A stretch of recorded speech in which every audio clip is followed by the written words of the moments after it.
patrocina el Museo de la Memoria y los Derechos Humanos.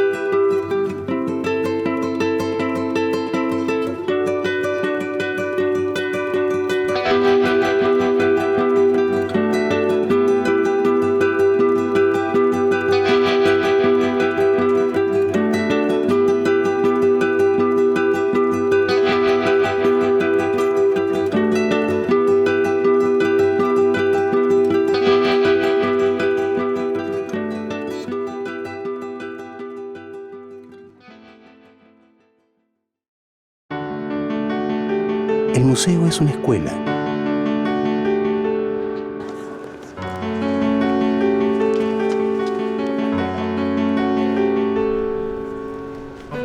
Las personas aprenden a comunicarse, a hacer conexiones.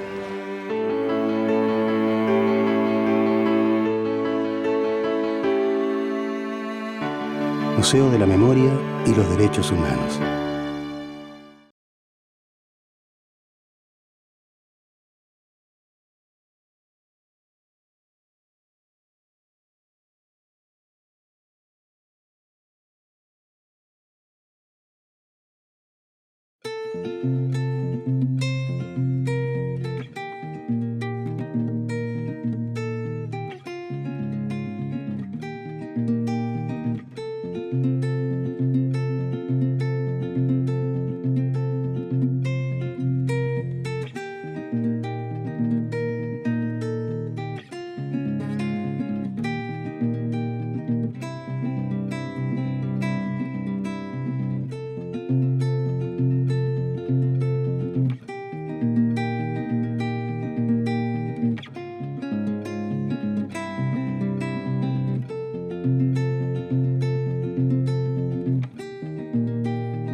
Jugamos mucho, muchísimo. Fue una juventud, una niñez de juego, que yo, comparándola con la niñez de ahora, no la veo, digamos. Jugábamos, por ejemplo, cuando éramos chicas, teníamos una casa, teníamos gallinas en el patio, atrás de la casa. Y las gallinas pasaron a ser parte de nuestros personajes de juego.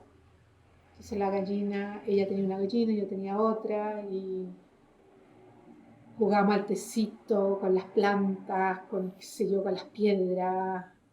Jugamos mucho, mucho, mucho, mucho. Y cuando vivían ahí dice que mi abuela encontraba que eran tan felices que como que tenía susto de esa felicidad que ella sentía, como de sentir que tenía una familia como súper feliz, digamos, que no tenían problemas, que no tenían grandes lujos, pero que tenían todo lo que ellos... Mi abuela también tiene una historia difícil de infancia, así como Lopi se vino a otro país, mi abuela perdió a sus padres y quedó como en la calle, tuvo que hacerse cargo de sus hermanos más chicos.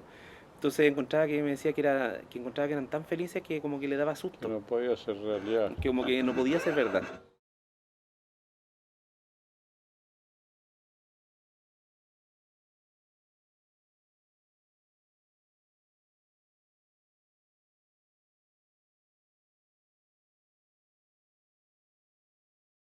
Yo creo que hay una potencia, una fuerza en la gente joven en general que lo importante es que se pueda canalizar adecuadamente.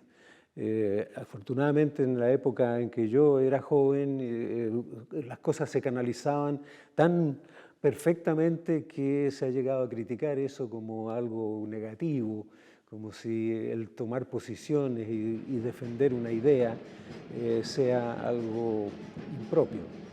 Y la verdad es que yo pienso que el ser humano tiene casi la obligación, por el hecho de ser humano, de defender sus ideas. En esa época éramos bastante utópicos. Claro, con la fuerza de que la juventud decía, en Vietnam vamos a ganar. Martin Luther King en el 67, 68, 69 estaba en la lucha por los derechos civiles en Estados Unidos.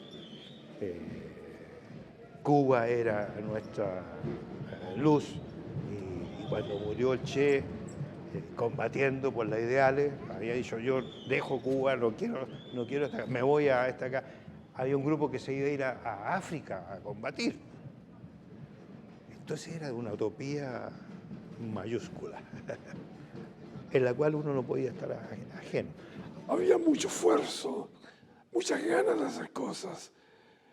Una multitud de gente, tanto chilenos como extranjeros, llegó a Chile, estos extranjeros, porque el proyecto de la Unidad Popular era un proyecto que en ese momento conmocionó al mundo. Era la primera vez que un candidato de izquierda triunfaba en las elecciones y la figura de Allende ya era conocida en el exterior. Como presidente de Chile, asumo plenamente la responsabilidad que el pueblo me ha entregado y como presidente de Chile tengo fe, confianza absoluta en la responsabilidad de ustedes. Este es el gobierno de ustedes, el gobierno de los trabajadores, con las manos de ustedes, con el esfuerzo de ustedes, con el ejemplo de ustedes, con la responsabilidad de ustedes, con el sacrificio de ustedes, trabajando más y produciendo más, con la lealtad revolucionaria de ustedes, con la unidad más monolítica del pueblo, sin sectarismo, con actitud comprensiva para los que han sido nuestros adversarios de ayer y quieran venir junto a nosotros, marcaremos por el camino de la libertad para construir la sociedad chilena que tiene el derecho de nuestra patria de vivir con el esfuerzo y el cariño de todos nosotros. Adelante, camaradas, venceremos nuevamente. Y de repente me di cuenta que el cine, o tuve una intuición de que el cine era como la mezcla perfecta entre poesía y política. De alguna manera se me cruzó ahí se me formó una idea. Siempre, como que en ese momento, para mí era muy claro que el cine tenía de ventaja sobre las demás artes narrativas, digamos, que era inmediatamente político, inmediatamente utilizable, inmediatamente útil. Bueno, esto cambió en el año 70, el primer año, ya a mediados de año, cuando se elige a Salvador Allende, en septiembre, ya ahí empieza a cambiar la cosa. De hecho, varios compañeros nuestros salieron de la escuela para hacer una tarea política. Entre eso estaba Guillermo Kahn, estaba Carlos Flores, que decidieron no seguir estudiando cine y empezar a hacer inmediatamente documentales. Había una urgencia política. Pero ahí también entramos a la política directamente en el sentido de que aparte de buscar formas de expresión personal, de transformar la sociedad a través del arte, había que hacer trabajo in situ. Y entonces yo con otros un par más entramos al MIR y rápidamente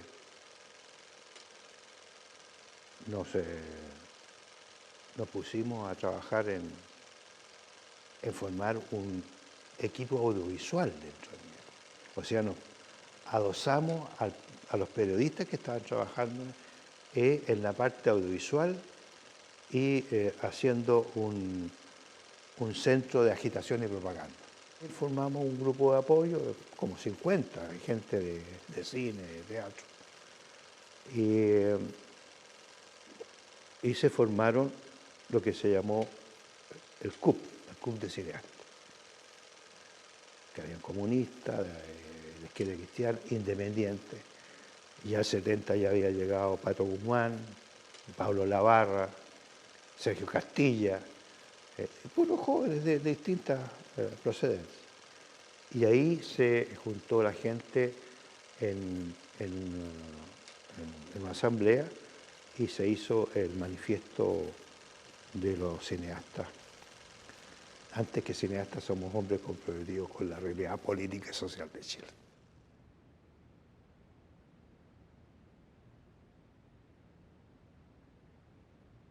Yo creo que Carmen era así, era muy expresiva, era muy segura de sí misma.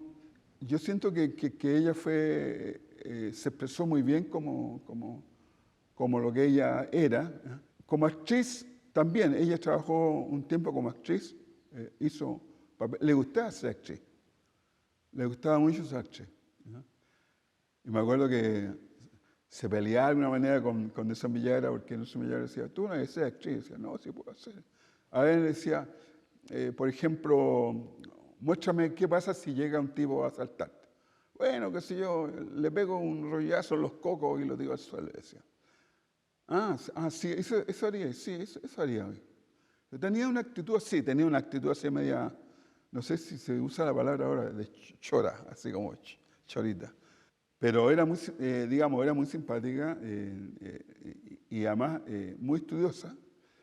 Le gustaba mucho entonces era la simbología y la dramaturgia eran como los grandes temas que habían en la escuela. Y a ella le gustaba mucho eso.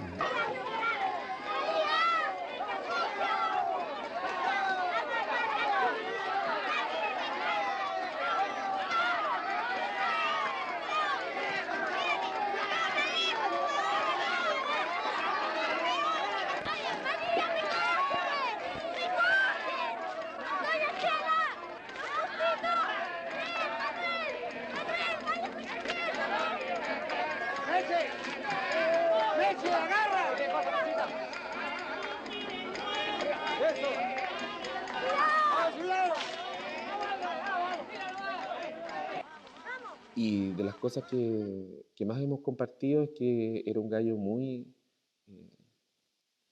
muy bueno para disfrutar la vida, que efectivamente era un hombre con convicciones súper claras de sus ideales, de lo que quería, de lo que hacía, pero también un gallo muy particular porque le gustaba disfrutar.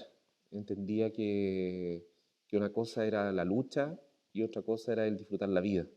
Y en ese sentido, entonces, él era una persona que era muy de sus amigos, de pololear mucho.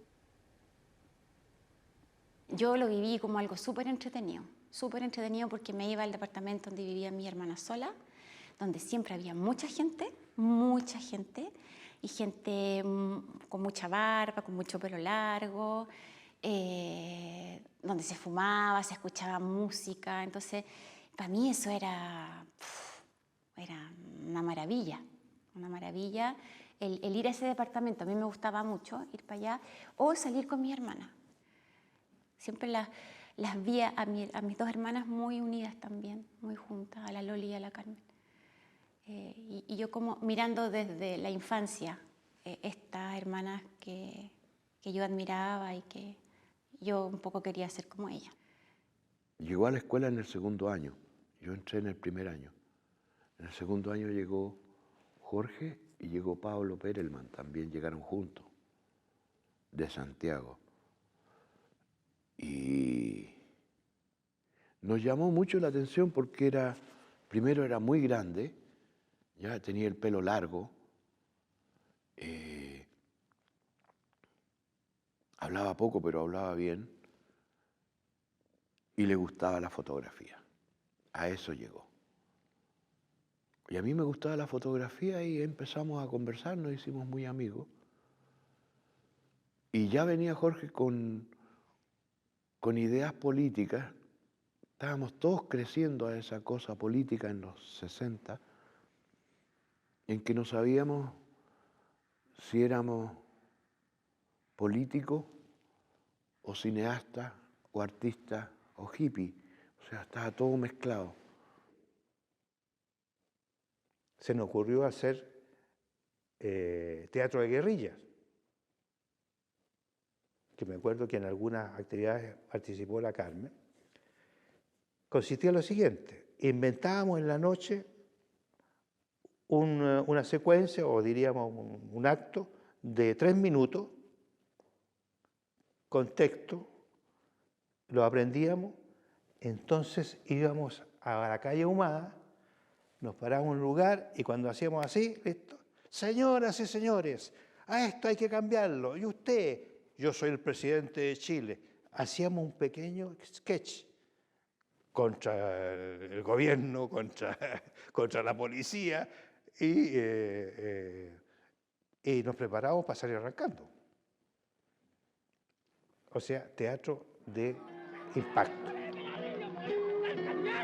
me saca muerta de este valle, que para eso hemos venido de todas partes y al fin tenemos un lugar donde vivir y juntos tenemos que defenderlo. Yo no me vuelvo atrás, compañeros. Y si alguno de ustedes tiene miedo, para eso vimos hartos aquí que no nos tiembla nada la mano, que con escopetas, tiras y palos tenemos que defenderlo. ¡Ahora tenemos un nuevo evangelio! ¡Empuñar el fusil!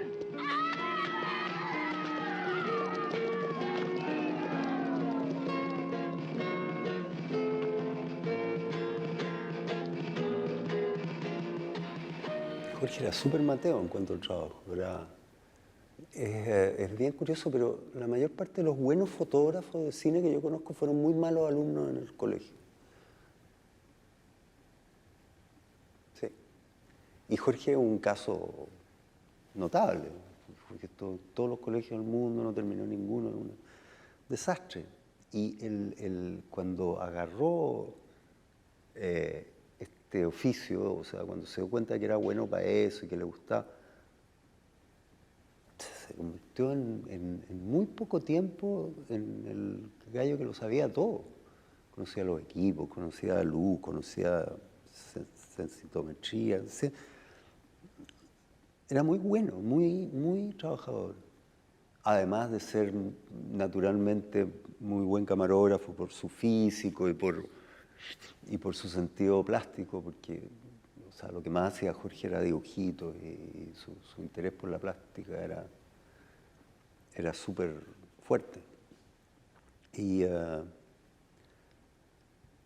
Pero al mismo tiempo era súper intuitivo y muy rápido de cabeza.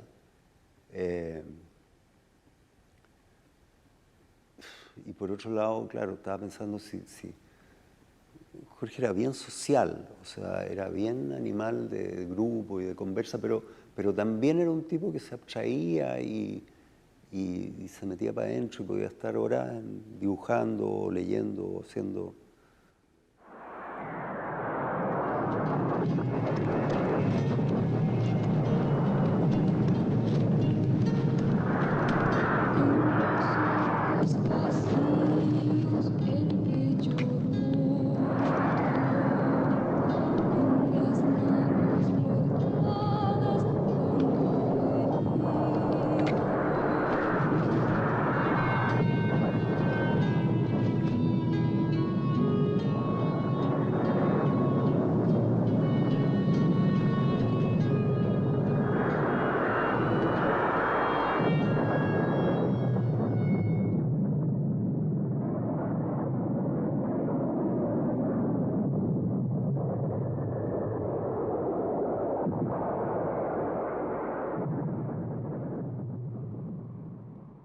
La decisión de hacer A la sombra del sol se toma justo antes del golpe.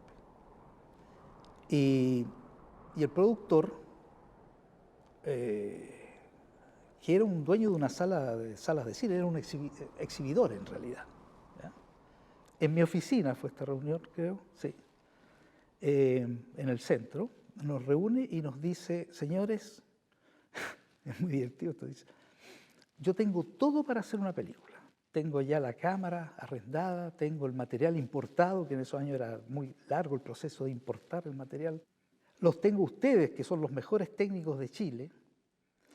Lo único que me falta es el director y el tema. Es lo único que me falta. Pero lo que me interesa es empezar a filmar al tiro, porque yo he invertido plata y quiero recuperar la plata. Y nos quedamos todos ahí mirándonos. Ahora, era como ponerle delante una zanahoria a un conejo. Entonces, la ganas de hacer una película en nosotros era enorme. Jorge y yo habíamos filmado a Fidel, nos había tocado, cuando vino Fidel a Chile, filmar en la parte del norte de su viaje. Y cuando estábamos siguiendo a Fidel en el norte, una tarde fuimos a ver a Pedro de la Barra, que era un director de teatro viejo, que vivía en Antofagasta. Nosotros éramos muy amigos de su hijo, de Pablo, y don Pedro de la Barra nos contó esta historia. Nos dijo, mira, hay una historia, ¿por qué no hacen una película? Nos contó la historia. Entonces, cuando se produjo este vacío, nos quedamos sin guión con Enrique Cud, que era este productor, yo propuse esta historia. Y parecía súper bonita la idea y ya, partió. En el fondo, el tema es una especie de justicia popular, el tema. Entonces se estaba planteando un tema de justicia popular en el medio del golpe, ¿te das cuenta? Y nosotros lo único que decíamos, pucha, claro, interesante el tema.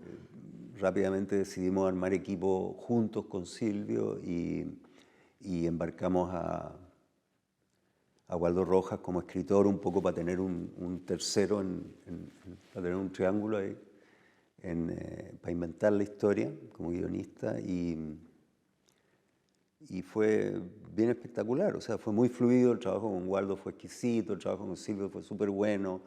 Fuimos al norte, en Antofagasta, a averiguar si este caso fue realmente verdadero, así era.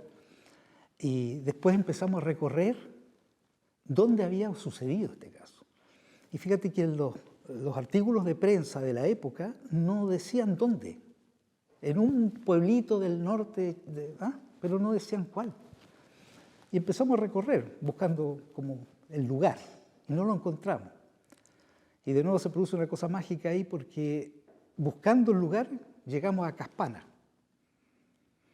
Este lugar ideal, bueno ya, filmemos aquí, bueno, ya este lugar es perfecto para la película, así que filmemos aquí nomás. Al poco andar, nos empiezan ellos mismos a contar de que ahí había sucedido. Antes de partir, se iba el camión con los equipos hacia el norte. En el camión se fue el chofer, el Jorge y la Carmen. Y ahí, en ese viaje, ahí fue. Ahí se cruzaron y ahí se hicieron pareja. Y se fue el flaco, yo me voy en camión. Y se pegó el viaje en camión desde Santiago, en esa época, hasta Caspana. Imagínatelo. Y ahí se fueron conversando y ahí se habrán hecho pareja. Creo que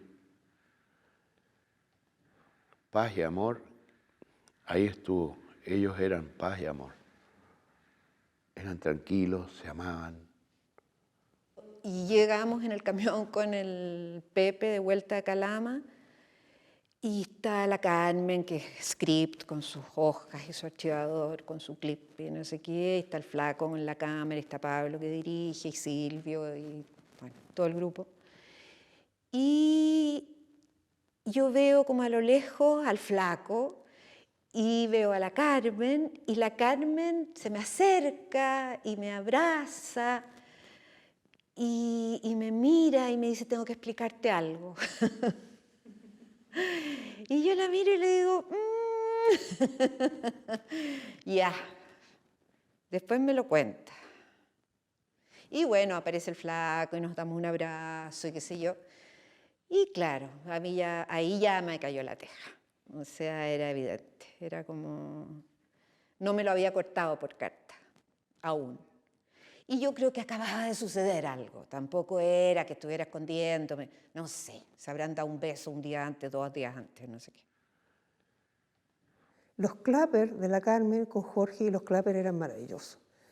La Carmen le tiraba besos, los clappers eran con flores. Todas las clappers tenían una flor. ¿Cómo conseguía las flores la Carmen en ese desierto? No sé, pero conseguía la flor para hacer los clappers. Entonces era muy bonito. Sonido, corre, cámara, corre. O le daba vuelta el clapper y le tenía cosas escritas por atrás.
Amor por la vida, amor por el mundo, amor por un Chile más libre y más justo. Amor por la vida, amor por el mundo, amor por un Chile más libre y más justo.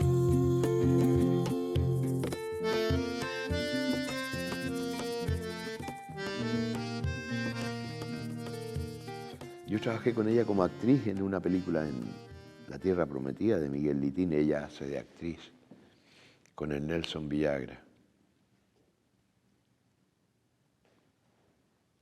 Tenía que caminar sin zapatos, era invierno, no tenía ni un problema, caminaba a pata pelada en el campo con las espinas y todo. Me acuerdo haberle estado sacando espinas de un pie una vez a la Carmela con una pinza, que había pisado un cactus, no sé qué cosa, y no podía caminar. O sea, aperrada, actrices aperradas. No estaban las condiciones como ahora, que si no llega el motorhome uno filma.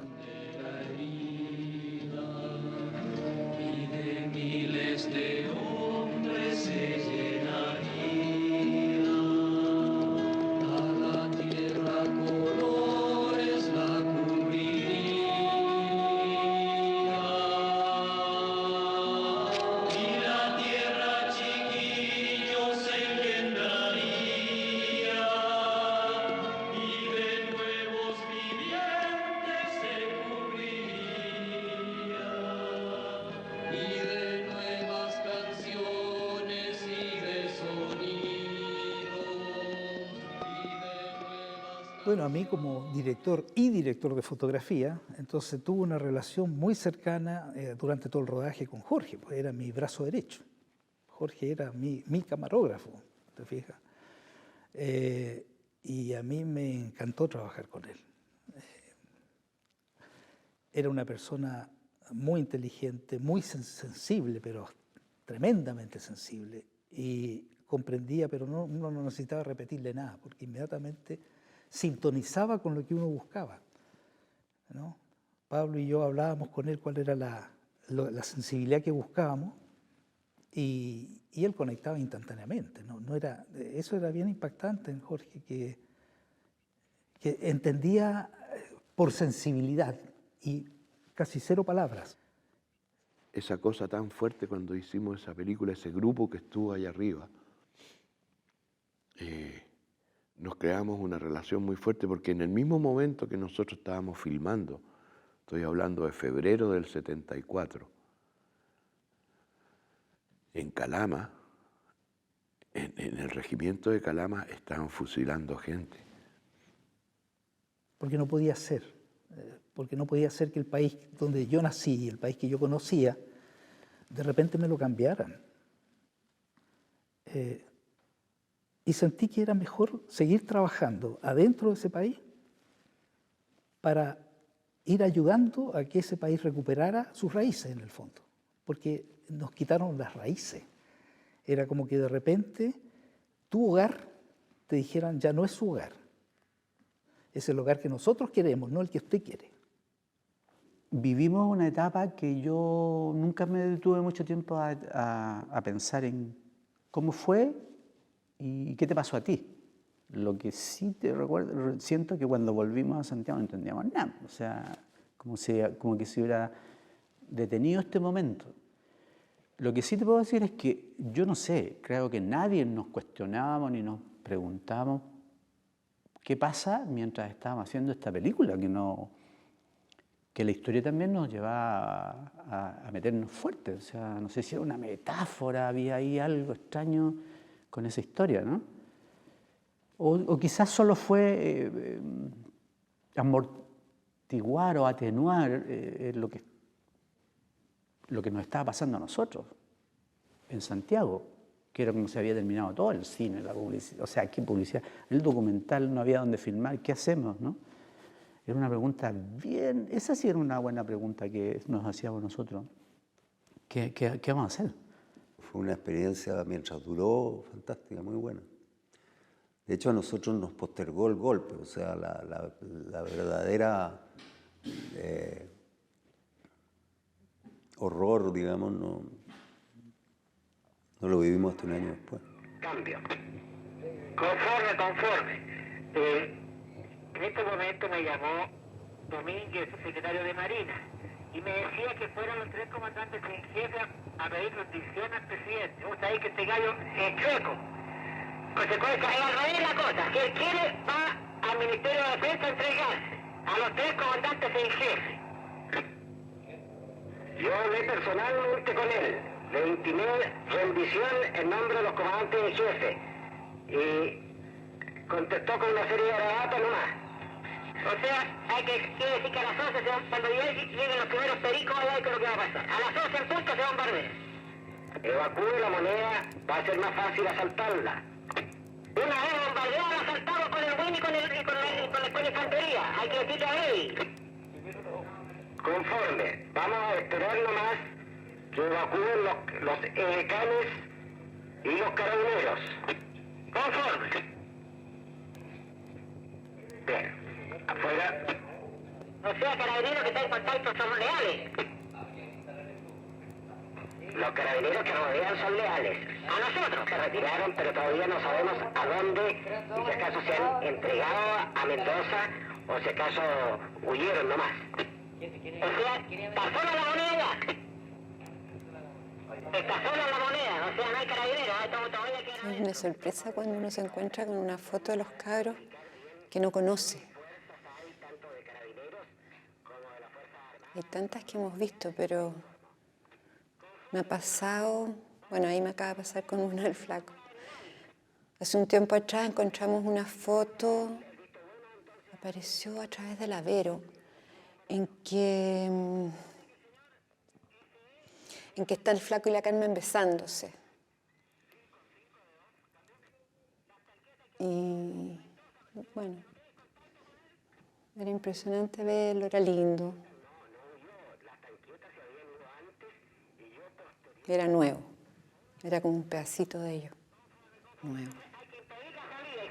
Hay que tomarlo preso. Y también hablé posteriormente con el edecán naval, quien me confirmó de que Allende está en la moneda. Entonces hay que estar listo para actuar sobre él. Nos vale matar la perra, sacar la moneda. Exacto. Lo único que estamos esperando es que salgan los edecanes y los carabineros. Puesto 3 de puesto 2. 2 mensajes para el general Pinochet de general Lee. Habla general Martín. Primero, estudiar posibilidad allanar estudios Radio Magallanes. Continúa transmitiendo. Cambio para un entendido en el primer mensaje. Ya, QSL, mi general. Mi general Lee, para mi general Pinochet, estudiar posibilidad de allanamiento a Radio Magallanes, pues aún está transmitiendo. Deme rollo si está correcto. Conforme, escuchado, voy a dar la orden. Ya, perfecto, ¿me copió puesto 1? Puesto 1 me copió, puesto 3. Era tan... se ve en la foto lo buena persona que era Jorge. Y la Carmen también. Era un ángel, en realidad era incapaz de hacer nada malo, incapaz de hacer daño a nadie. Existe necesidad urgente de emitir proclama Junta Comandante en Jefe. Deme su entendido para continuar. ¿Basta? Corre aquí. Existe necesidad urgente de emitir proclama Comandante en Jefe. Puesto 2, aquí puesto 3. Necesidad emitir proclama Comandante en Jefe urgente. Deme rollo si está correcto. Comprendido y correcto. Junta Comandantes en Jefe. Es decir, 2 puntos en su esencia. Reiterar unidad absoluta, Fuerzas Armadas y Carabineros. Deme su comprendido. Ya, perfecto. Reiterar unidad absoluta, Fuerzas Armadas y Carabineros. Esa es la referencia. Deme rollo. Continúa. Estas consecuencias a fin de derrocar gobierno marxista. Deme su comprendido. Estas lucharán hasta las últimas consecuencias con el fin de derrocar el gobierno marxista. Deme rollo. Qué recuerdo. ¿Quién iba a pensar que por pensarlo iban a matar? Democrático, deme rollo. Conforme, continúa. La mayoría de los obreros y la población civil dan su respaldo total a este movimiento. Corre aquí. La mayoría. Por un lado, era un estreno, una película chilena. Estábamos todos nerviosos, porque seguramente que había gente que sabía más de lo que le estaba pasando a la Carmen y a Jorge. Yo no sabía, a mí se me acercó la Carmen, me parece que fue ella, y me dijo, Frida, ¿nos podemos ir a dormir esta noche a tu casa? Y yo ni lo pensé, le dije sí, al tiro. Y yo tenía una pieza yo en la casa. Bueno, y pasó la película y yo me fui para mi casa y Andrés Orrego en la citroneta trajo a la Carmen y a Jorge.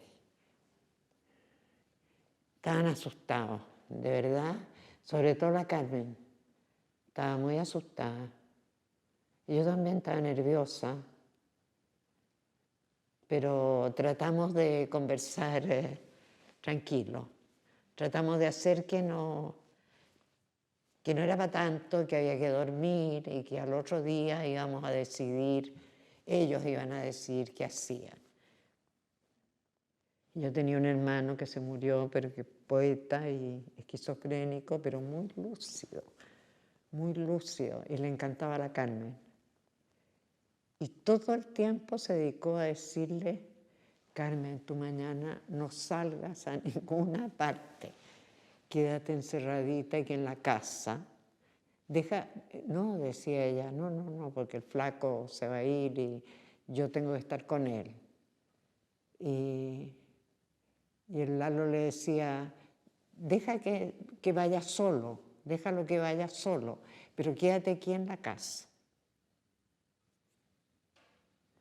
Bueno, no se quedó, por supuesto. Bueno, y me acuerdo de Jorge también, que tenía como una agenda en la mano y dijo, mira, me dijo, yo tengo una cosa segura y tranquila.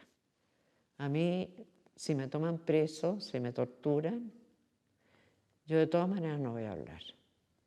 De todas maneras, eso lo tengo absolutamente claro. Yo no voy a hablar. Y de ahí salieron, porque ya no sé qué hora serían, y se fueron.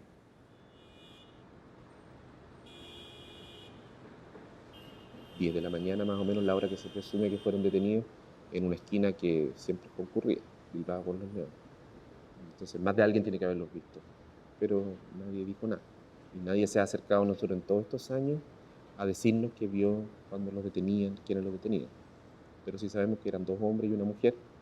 El día 29 de noviembre, cuando los chiquillos bajan en Bilbao con los Leones, que venían de la casa de la señora Frida Charín, donde habían pasado la noche celebrando el estreno de la película La sombra del sol. Y los pilló el toque, se quedaron ahí y al día siguiente iban a la casa de Jorge, de mis abuelos, a buscar materiales para irse a su trabajo. Y es a la bajada de la micro cuando los interceptan estas personas, uno de ellos la flaca Alejandra, la mujer, y uno de los hombres era el guatón Rom. Y ahí, bueno, se les pierde el rastro, digamos, de ahí en adelante nunca más los vieron. Nunca más se les vio con vida. Y fue muy rápida la desaparición de ellos. Se les pierde el rastro a fines de diciembre del 74. Uno de las personas que estuvo con el flaco, que probablemente sea el último que lo vio, que cuenta que vio a través al flaco hablando con un pelado y vio un gesto del flaco. Así que de retrocedió, o sea, como así. Y yo siempre me he imaginado que al flaco le dijeron que la Carmen se les había ido en la tortura. Y yo creo que eso puede haber sido la última barrera de contención del flaco. Como muchos otros, murieron por la dignidad. O sea, los detenidos desaparecidos sirven para marcarnos y crearnos el dolor, la herida que provoca la muerte de ellos, digamos, para marcarnos para siempre, para asustarnos, para dolernos, para eso lo hicieron, digamos. Mi mamá no se murió tranquila, mi papá tampoco se murió tranquilo. Y te pasan la pelota a ti, ¿no? Es como que hay que seguir buscando, que hay que seguir en esto. Entonces, churra, no la encontraron ellos, no tuvieron respuesta, no tuvieron justicia. Me toca a mí ahora. Yo voy a morir. Yo pasan los años, ya estoy más vieja. Es probable que yo tampoco sepa nada. Entonces se lo paso a mis hijas, que de alguna manera van a decir, uy, mi vieja también se murió sin respuesta. Entonces, ¿cómo nos tenemos que hacer cargo también de esto? Entonces da rabia porque el que se murió no se pudo morir tranquilo y para adelante también dejáis a otro con una cuestión que no tendría por qué tocarle, digamos, ¿no? Difícil.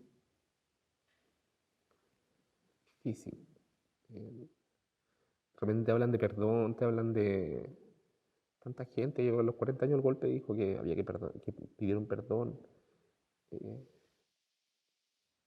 Yo he visto cómo hicieron mierda a mi familia. Hicieron mierda.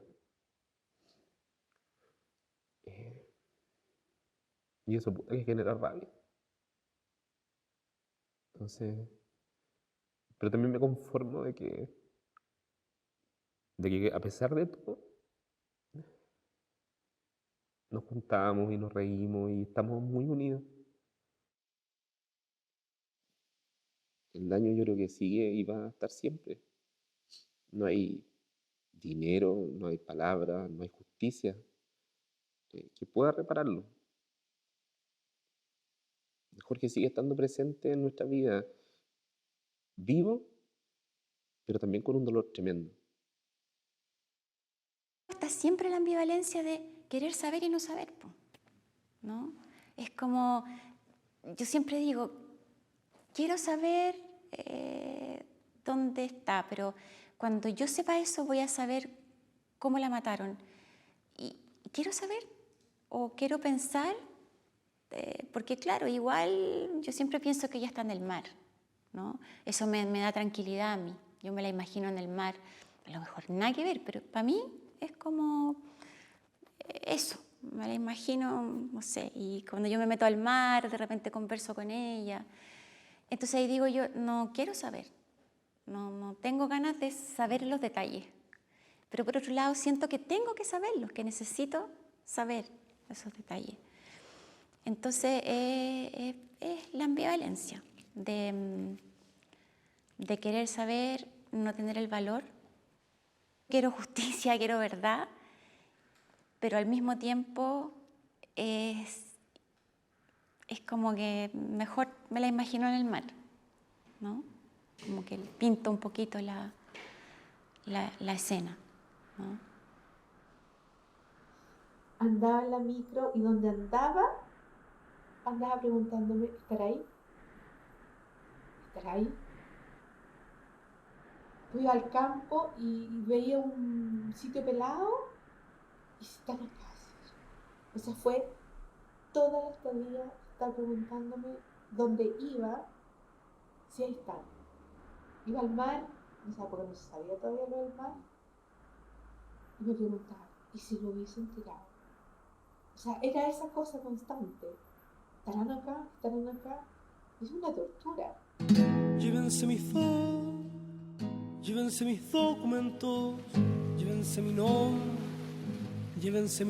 y mi RUT, llévense mi ropa y baúl, no me faltará ni una razón para vivir, llévense la cruz, llévense la carne y el ataúd, llévense su guerra y su paz, llévense sus juegos de azar, no me faltará ni un motivo para respirar.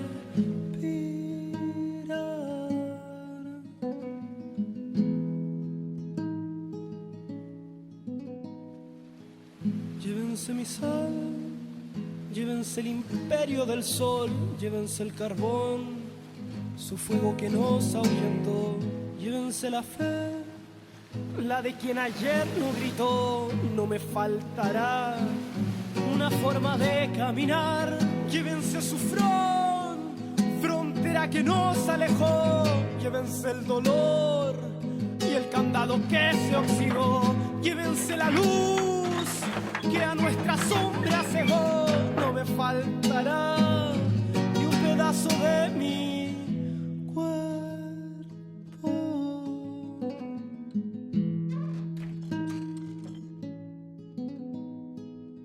Llévense el precio del valor de lo precioso, llévense su bien que a la raíz hace mal, llévense su mal que a la maleza hace bien, no me faltará un recuerdo que anhelar, llévense el rencor que embarga el canto su voz, llévense la sed que a nuestra agua mató, llévense la paz, patria que nos exilió, no me faltará,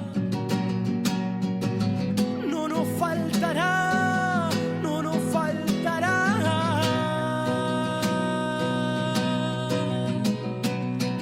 No nos faltará una razón para respirar.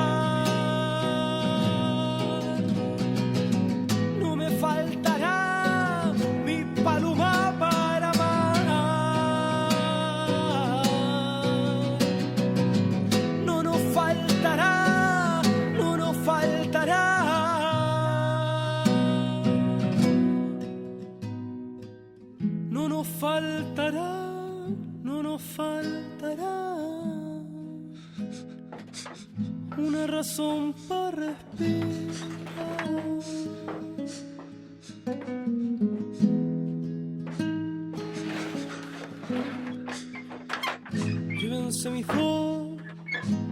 Llévense mis documentos.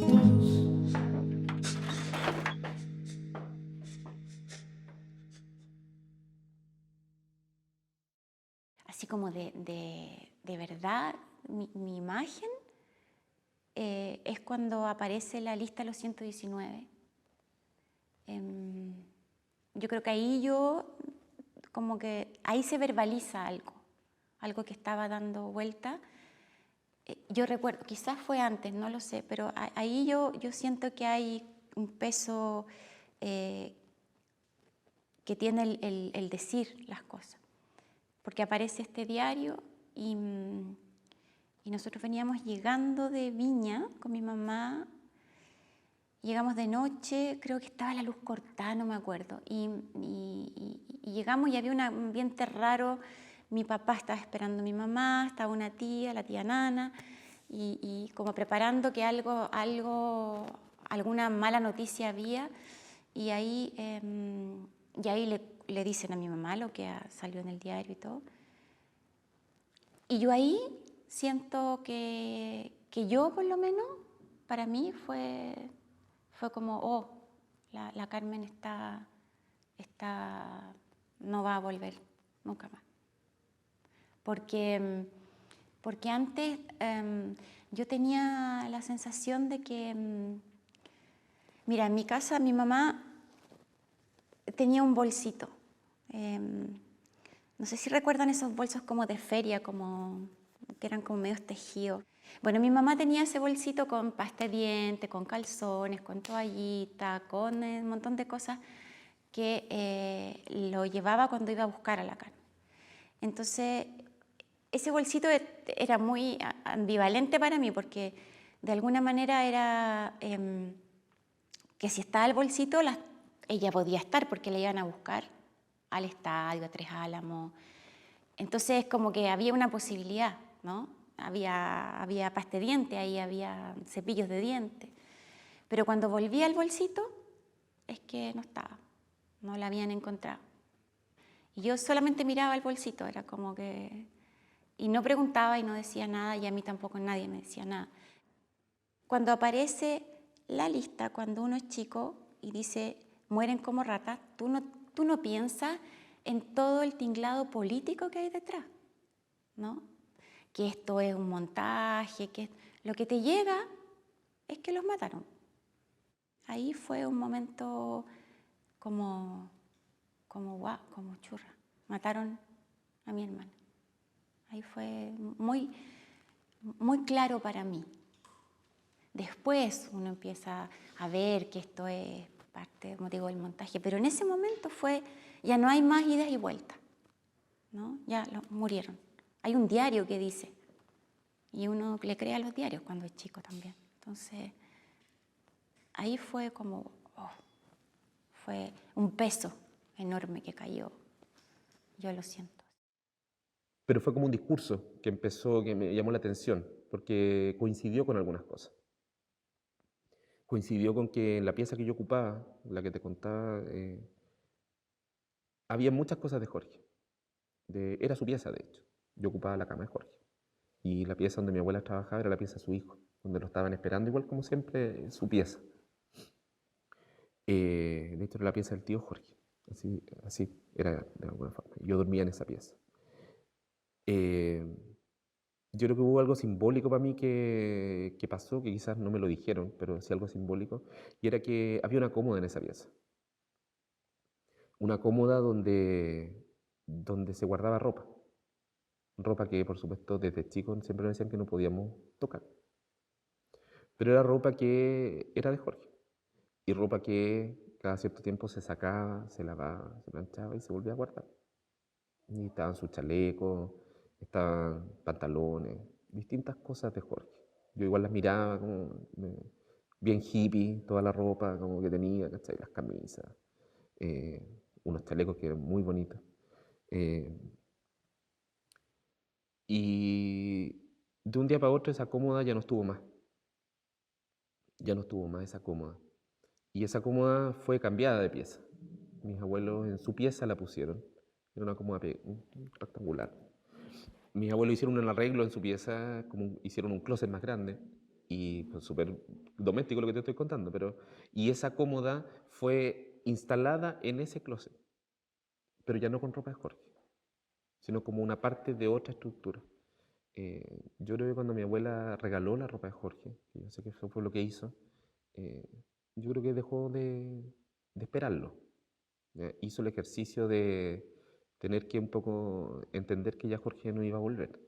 Nosotros estábamos empezando a reorganizar el frente, ¿no? El sector, el medio cinematográfico para los 10 años, que fue un hito, ¿no? Para los que hacíamos cine, para la gente que estaba trabajando en esa época, recuperar la memoria de Jorge y la Carmen y transformarla en un poco el emblema del sector, del frente cinematográfico. Era como, fue un acto político, pero también fue una catarsis individual tremenda. O sea, ese acto, sí, me acuerdo cómo lloraba la gente, era una cosa espectacular.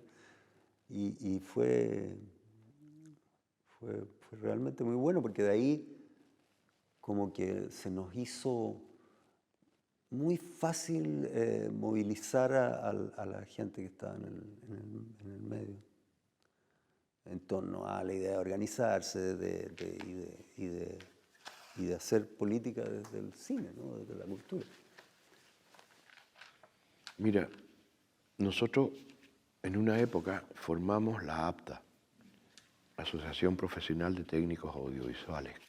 Y una de las cosas que decidimos fue establecer el Día del Cine Chileno el 29 de noviembre. Es más, los primeros años que se celebró el Día del Cine, ningún cineasta trabajaba. Era un día libre para nosotros y nos íbamos todos a unos lugares que arrendábamos y ahí pasábamos el día del cine, donde todos supieron por qué era el 29 de noviembre.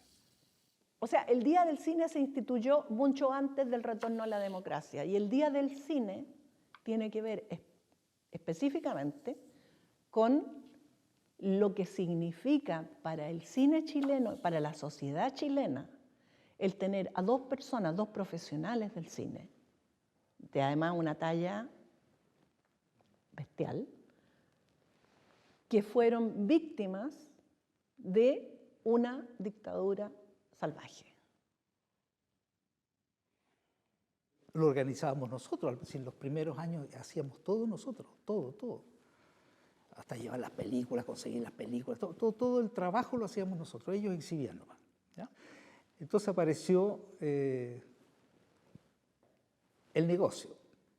Entonces, como empezó a ser un éxito, entonces lentamente los exhibidores comenzaron a apropiarse de nuestro cine chileno y nos empezaron a echar para afuera de esto, ¿no? Yo creo que el 29 de noviembre deberá ser el Día del Cine, porque así se instauró cuando partió, digamos. Las cosas nacen en un momento y hay que respetar esos nacimientos. Hay falta de respeto en este país. Hay de nosotros mismos, digamos, ¿no? Falta de respeto con nuestros orígenes. Y ahí hay un origen.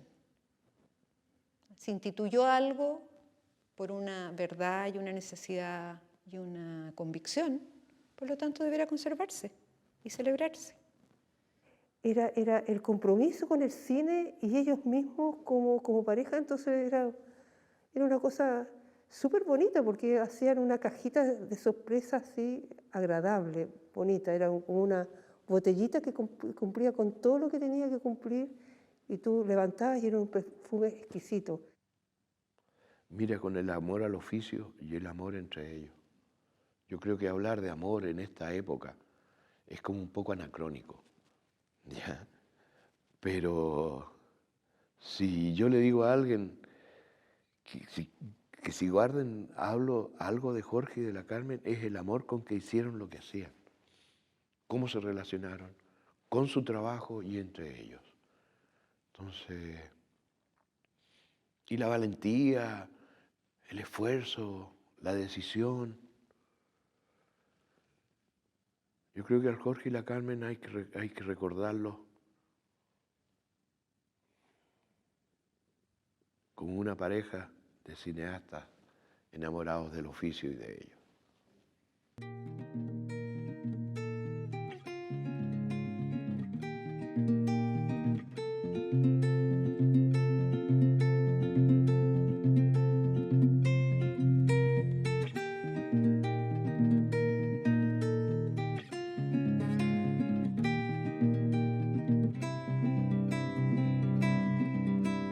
En un viaje dos almas se juntan para siempre.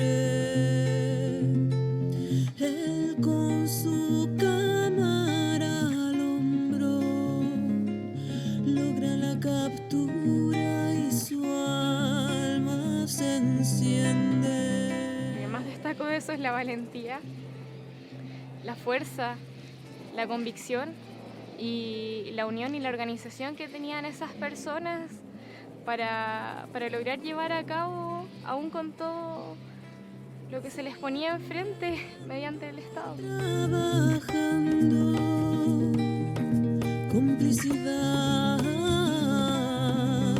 verdadera.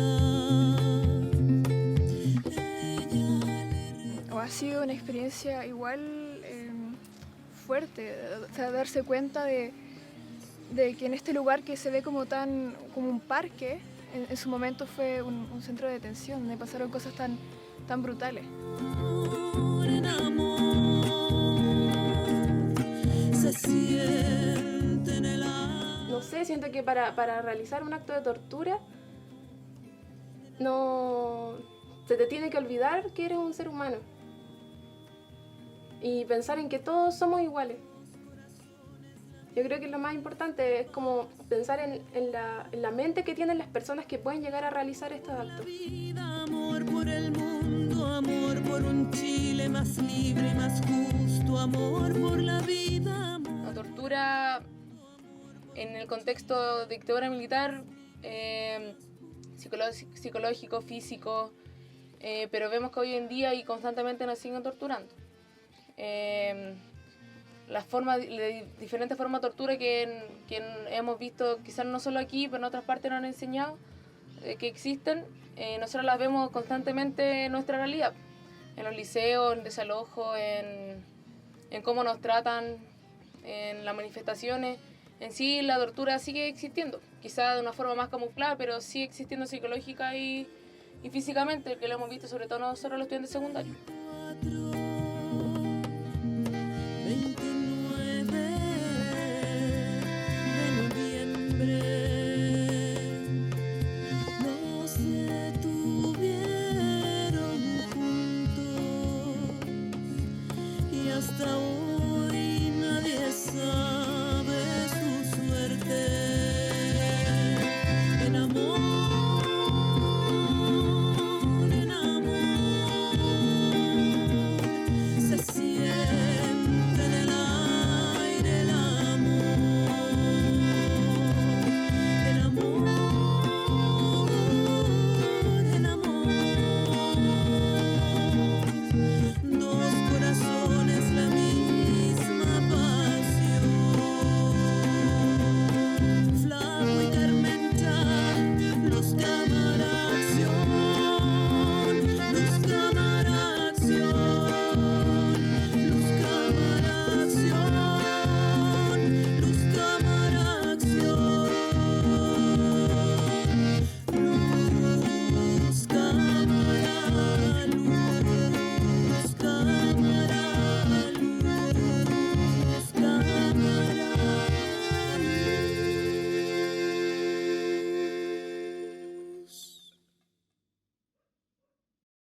es una escuela.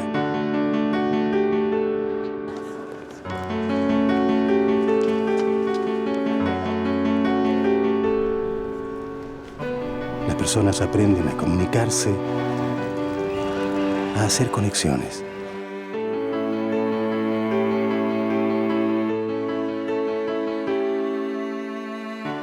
Museo de la Memoria y los Derechos Humanos.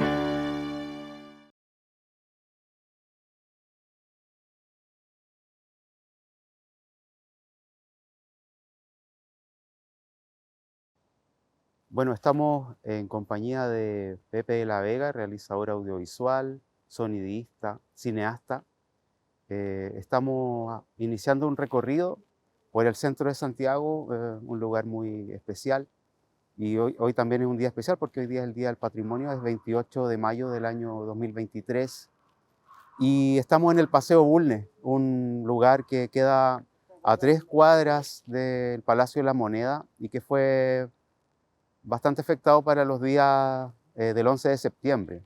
De hecho, aún quedan vestigios en los edificios de los disparos, los tiroteos, las ametralladoras. Te quería preguntar, no exactamente por el día del golpe, sino más bien por lo que lo antecedió, ¿no? ¿Qué hiciste tú en el año 1973, en los meses previos al golpe de Estado?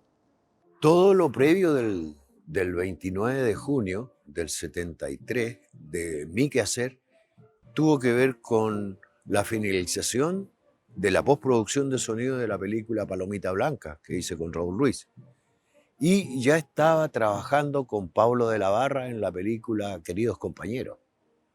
Pero justamente ese 29 de junio, algo pasó que no recuerdo. He estado tratando de recordar qué pasó, por qué partí solo. Porque salí sin camarógrafo. Partí con mi grabador y me encontré con el momento en que el general Prats venía bajando por la Alameda, ¿ya? Ese día, y venía Toá, venían varios bajando y le estaban pidiendo las armas a los que estaban ahí en la orilla.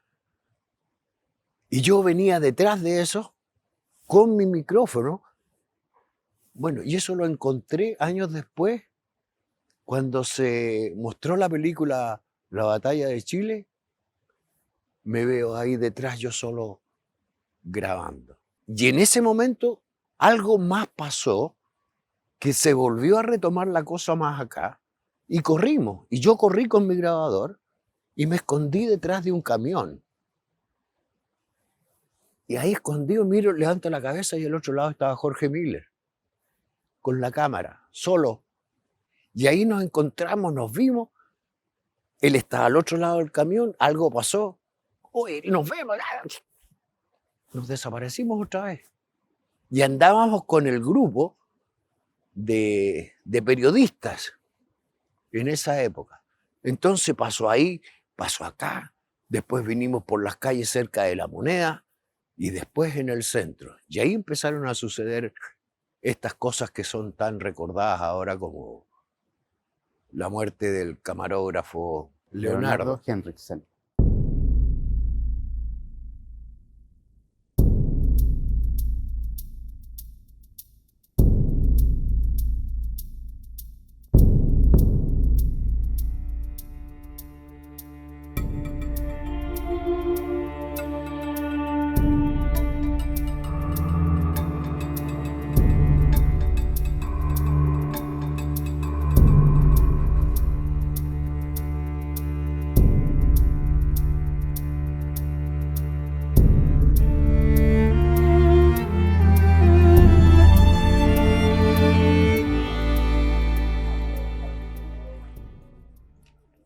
Así estaba el día. Así estaba medio nublado, hacía frío. Y había gente, fíjate, que no era como... No era como la guerra de verdad, porque andaba gente en la calle, miraba, se juntaban. Había una falta de cuidado con lo que estaba pasando. no sabíamos. Pero fue... Es mucha cosa la que se te viene a la cabeza, porque ahora voy a tener una experiencia nueva, voy a estar en el lugar de otra vez. Y no sé qué me... Porque de verdad, y si uno es honesto, yo te digo, la historia con el tiempo,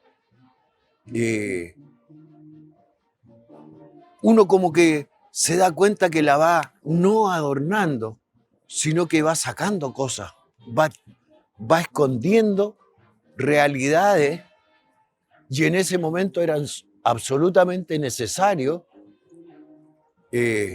tener esa actitud con lo que pasaba, no saber, no conocer, porque si era mucho más seguro para ti.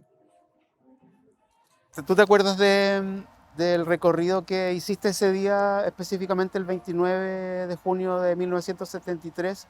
O sea, ¿dónde comenzó tu recorrido? Con el recorrido? Me encontré con el recorrido allá cerca de la calle Carmen. De la calle Carmen con la Alameda, y de ahí se empezó a juntar la gente que venía con el general y con el ministro de Defensa, que era José Toá. Y de ahí yo me integré. O sea, era como por el sector del Cerro Santa Lucía, más o menos. Más o menos. Por ahí venía todo el grupo, y ahí se juntaron todos los periodistas, y el plano era muy bueno ese. Porque estaba el fondo, mírame, estaba el fondo de la cordillera, venían bajando toda la gente, y la prensa se puso de este lado, con la espalda para el poniente. Y en esa pasada fue donde se dio vuelta todo. Y ahí nos vinimos hacia atrás. Si bien la situación mejora, todavía hay algunas fuerzas golpistas que no se han rendido. En su retirada, los tanques siguen haciendo fuego. José Toá, ministro de Defensa, intenta infundir calma ante el peligro de un nuevo enfrentamiento. En esta acción es secundado por el general Pickering. Ministro, si no controlamos a esta gente, aquí va a quedar una masacre, oiga, por favor, a ver si usted me ayuda. Váyanse, hombre, váyanse. Váyanse, por favor, porque si no pueden morir algunos de ustedes.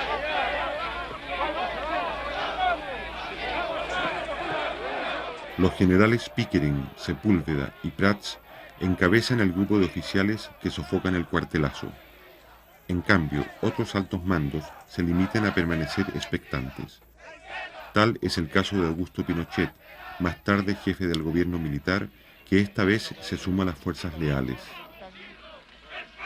A las 11:30 horas, el general Carlos Prats asegura al ministro de Defensa la rendición de los alzados y señala la ubicación de sus propias tropas. Pero en el lado sur de la Moneda está la escuela de suboficiales, en el lado norte está el regimiento Win.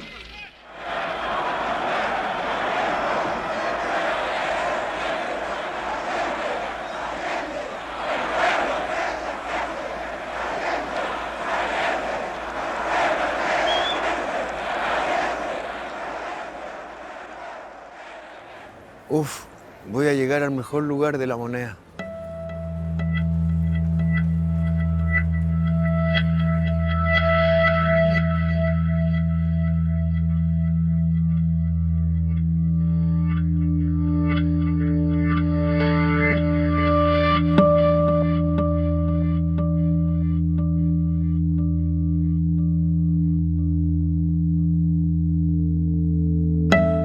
Muchas imágenes que tienden a pensarse que son del día del golpe. No, pues, la imagen empezó a aparecer a los 2 días siguientes. Entonces tú dices que es muy probable que como ante la ansiedad que había por informar sobre esto, se utilizaron fotografías anteriores. Yo creo que eso fue para poder ilustrar lo que había pasado. No habían imágenes de ese momento específico. Luego ya llegaron las imágenes del bombardeo y todo eso, porque además había un tiempo que era el tiempo de revelado del material. Ya como era cine, necesitaba un tiempo de revelado, y eso significaba, por ejemplo, un día de todo el proceso químico. Y eso no permitía la inmediatez como ahora de la televisión. ¿Entendí? ¿A dónde está la placa? Ya, Pepe. ¡Oh!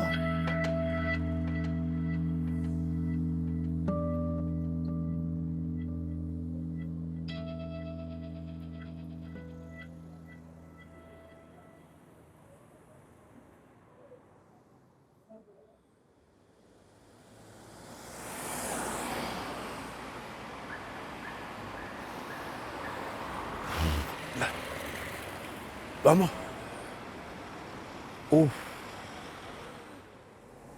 En memoria de Leonardo Henriksen, camarógrafo argentino abatido en este lugar mientras filmaba un reportaje para la televisión sueca durante el intento del golpe del 29 de junio de 1973.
Qué fuerte. Cuando sucedió esto, yo estaba con todo el resto de la prensa casi cerca de la Alameda, pero por bandera. Entonces supimos de que mataron a uno, fue el texto, mataron a un sueco, a un periodista sueco. Escuchamos los que estábamos, toda la prensa, y todos corrimos hacia acá, desde la Alameda. Y yo llegué por aquí, ¿ya? Yo llegué por aquí y aquí estaba toda la prensa, aquí entre medio. Se estaban llevando a Leonardo y andaban guardando el chasis de la cámara donde estaba el material grabado. Y yo me recuerdo que, no sé en qué hoyo, en un desagüe aquí en la calle, abrieron la tapa y dejaron el chasis ahí y se fue todo el mundo. Pero la gente que metió el material ahí, yo lo supe después. No lo vi eso, porque fue un movimiento tan raro y todos actuábamos para proteger lo que se estaba haciendo, no sabíamos qué. Y ese fue, al otro día o en la noche vinieron a sacar el material y lo mandaron a través de una embajada a Argentina en donde se reveló. ¿Qué pasó después? Porque después de entregar el material y todo eso, uno se sentía como observado. Entonces yo partí y desaparecí, hasta el día siguiente que llegué a mi trabajo. Y seguíamos filmando. Pero ese día en la tarde yo recuerdo que volví a mi casa, pero no me acuerdo nada más. Porque es como que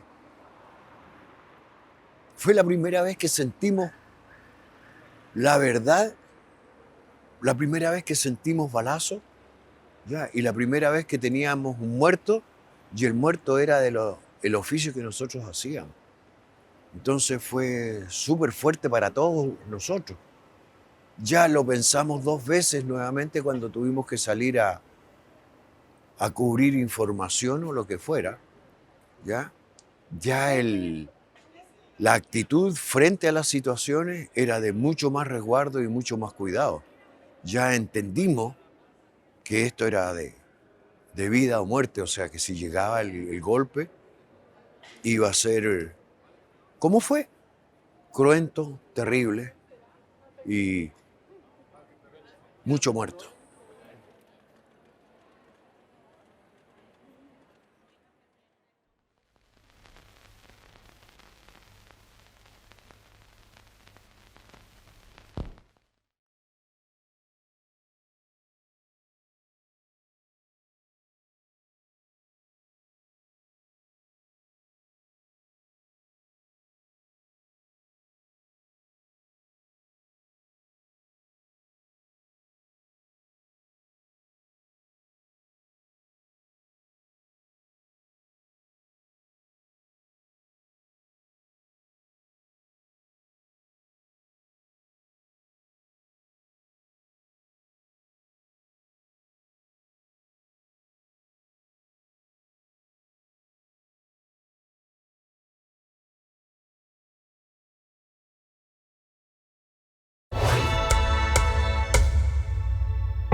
El museo es una escuela.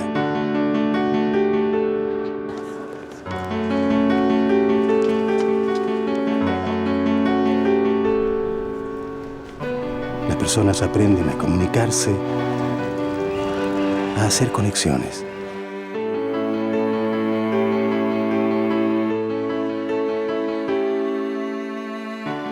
Museo de la Memoria y los Derechos Humanos.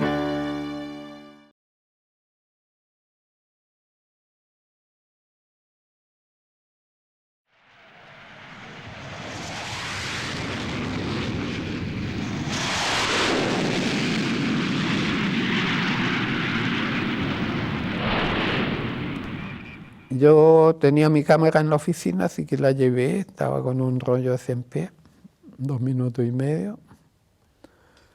Y cuando empieza esto del bombardeo, se me ocurre asomarme a una ventana en la parte de atrás del departamento, una ventana alta del baño.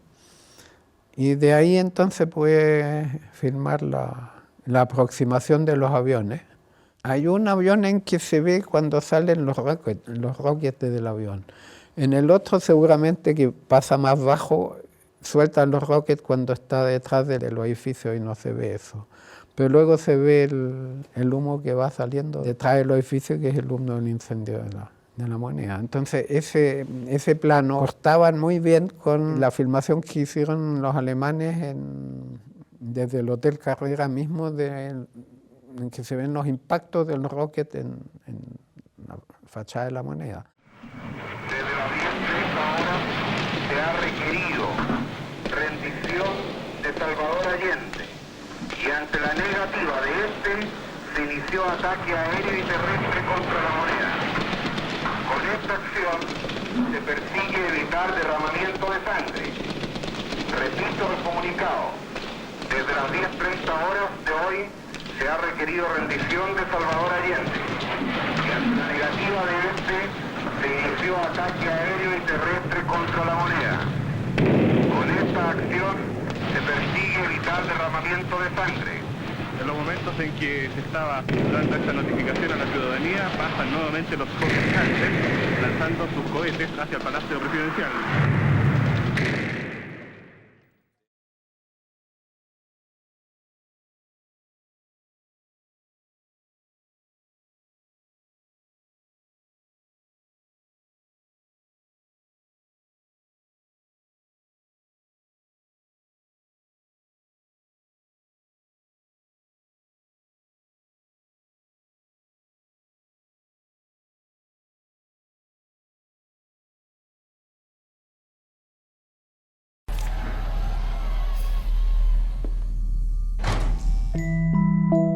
Nuestro trabajo es proteger la verdad para que nuestros hijos no vivan lo que nosotros vivimos.